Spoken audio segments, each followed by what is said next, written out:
नमस्कार दोस्तों, मैं अधिवक्ता शिविका जैन आप सभी का अपने चैनल साहित्यिक जरूर में स्वागत करती हूँ। तो दोस्तों, आज का जो मेरा विषय है वो है इनकम एफिडेविट के बारे में। अगर आप में से कोई भी false income affidavit matrimonial cases में फाइल करता है या डोमेस्टिक केसेस में फाइल करता है तो क्या क्या कॉन्सिक्वेंसेज आपको झेलने पड़ सकते हैं वो मैं आप सभी को बताने वाली हूँ। और साथ ही साथ ये भी बताऊंगी कि इनकम एफिडेविट आखिर होता क्या है। तो चलिए दोस्तों, इस वीडियो को शुरू करते हैं।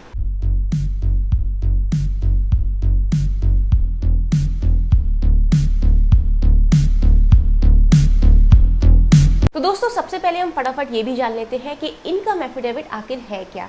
इनकम एफिडेविट एक तरीके का रिटन स्टेटमेंट है जिसमें आप अपनी इनकम के बारे में, एक्सपेंडिचर के बारे में, एसेट्स के बारे में, लायबिलिटीज़ के बारे में आप सभी को बताना होता है।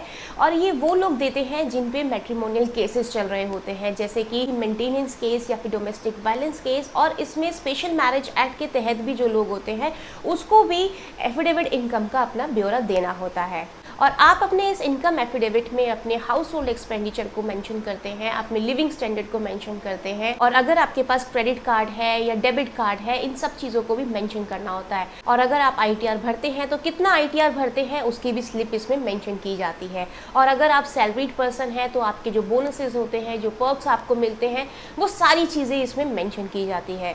तो दोस्तों, अब ये भी जान लेते हैं कि इनकम एफिडेविट की आखिर ज़रूरत क्यों पड़ी।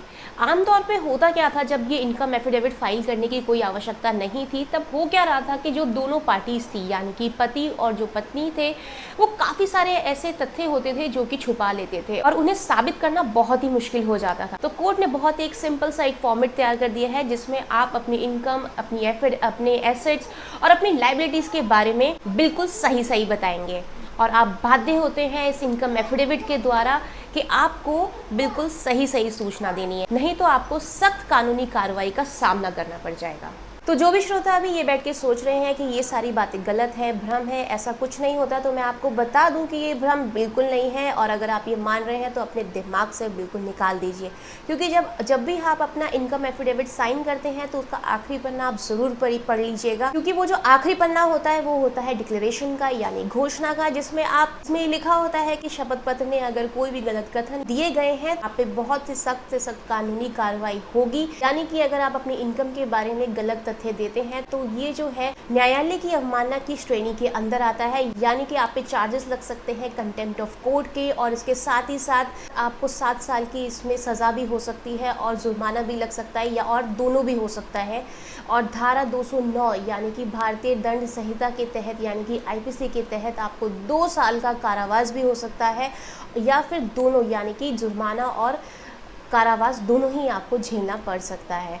तो आपको मैं बता दूं कुल मिला के कितनी धाराएं हो गई आप पे। धारा इसमें आप पे लग सकती है 199, 191, 209 और 193 के तहत आपको सज़ा झेलनी पड़ सकती है। तो बिल्कुल सतर्क हो जाएं, जब भी आप अपनी इनकम के बारे में अपनी एफिडेविट में भरें तो बिल्कुल सही भरें, नहीं तो आप पे बहुत बड़ा पहाड़ टूट जाएगा। चलिए दोस्तों, अब आगे बढ़ते हैं। और जो काफ़ी सारे व्यूअर्स ने मुझे मैसेज किया था कि अगर हम अपनी वाइफ या अपने पति की इनकम के बारे में भरते हैं तो अगर हम गलत भर दें, अगर हमें सूचना नहीं है और गलती से गलत भर दें तो क्या कॉन्सिक्वेंसेस होते हैं। तो मैं आपको बता दूं कि आप पे कोई कॉन्सिक्वेंसेस नहीं होंगे, क्योंकि उसमें साफ लिखा होता है एज नोन टू यू, यानी कि जितनी आपको सूचना है आप उतना ही भर सकते हैं, क्योंकि दूसरे के बारे में आपको हमेशा ही बिल्कुल सही पता हो ऐसा मुश्किल होता है। तो बिल्कुल मत घबराइए अगर आप अपने पति या अपनी पत्नी की इनकम के बारे में भर रहे हैं और अगर आपको उसके बारे में सूचना नहीं है तो जो भी आपको सूचना है उसके अकॉर्डिंगली आप उस इनकम एफिडेविट में भर सकते हैं।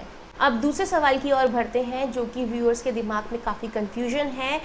जैसे कि उन्होंने लिखा है कि अगर हमें कोई दूसरे की एफिडेविट में, यानी कि अगर पति ने भरा है तो यानी कि पति ने अगर इनकम एफिडेविट भरा है तो उसे ये लगता है कि पत्नी ने जो अपने एफिडेविट में जो कहा है वो कुछ डिस्प्यूटेड है, कुछ फैक्ट्स डिस्प्यूटेड लग रहे हैं, डाउटफुल लग रहे हैं, गलत है, तो उसे साबित कैसे किया जाए, और आपके पास कोई प्रूफ भी नहीं है साबित करने के लिए। तो ऐसे में मैं आपको काफ़ी सारे उपाय बताती हूँ कि आप क्या क्या कर सकते हैं। तो ऐसी सिचुएशन को हमें कैसे हैंडल करना है, तो ऐसे सिचुएशन में हमारे पास जो हथियार है वो है ऑर्डर नंबर 10 और ऑर्डर नंबर 11, जो कि सिविल प्रोसीजर कोड के अंदर आता है। ऑर्डर नंबर 10 क्या है? ऑर्डर नंबर 10 में आप ओरली या फिर क्या कहते हैं रिटन में एक एप्लीकेशन दे सकते हैं, जिसमें आप कोर्ट को ये कह सकते हैं कि वो एग्जामिन करेगी दूसरी पार्टी को, उससे पूछेगी कि भाई ये बताए कि ये जो तथ्य है ये सही है, कितने सही है, कितना गलत है, कोई डॉक्यूमेंट्री प्रूफ लगाया है या नहीं लगाया है।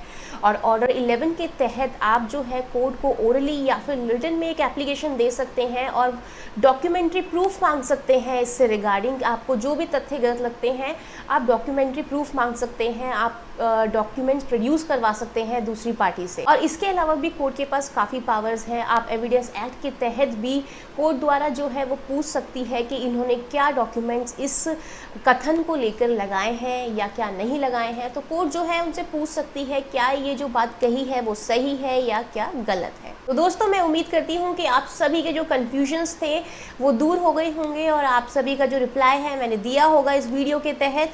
और किसी के भी मन में अगर कोई सवाल रह गया है तो वो मुझे मैसेज बॉक्स में नीचे लिख के दे सकता है और मुझे आप ईमेल भी कर सकते हैं। इसके बारे में मैं आपके ईमेल का ज़रूर रिप्लाई दूंगी, आपके मैसेजेस का ज़रूर रिप्लाई दूंगी। और उम्मीद करती हूँ कि आपको ये वीडियो पसंद आया है और जिनको पसंद आया है वो बहुत सारे थम्स अप इसमें शो करें, फॉलो करें, शेयर करें, ताकि जो ज्ञान है वो बढ़ता रहे। और मैं मिलती हूँ अपने अगले सेशन में, तब तक के लिए नमस्कार।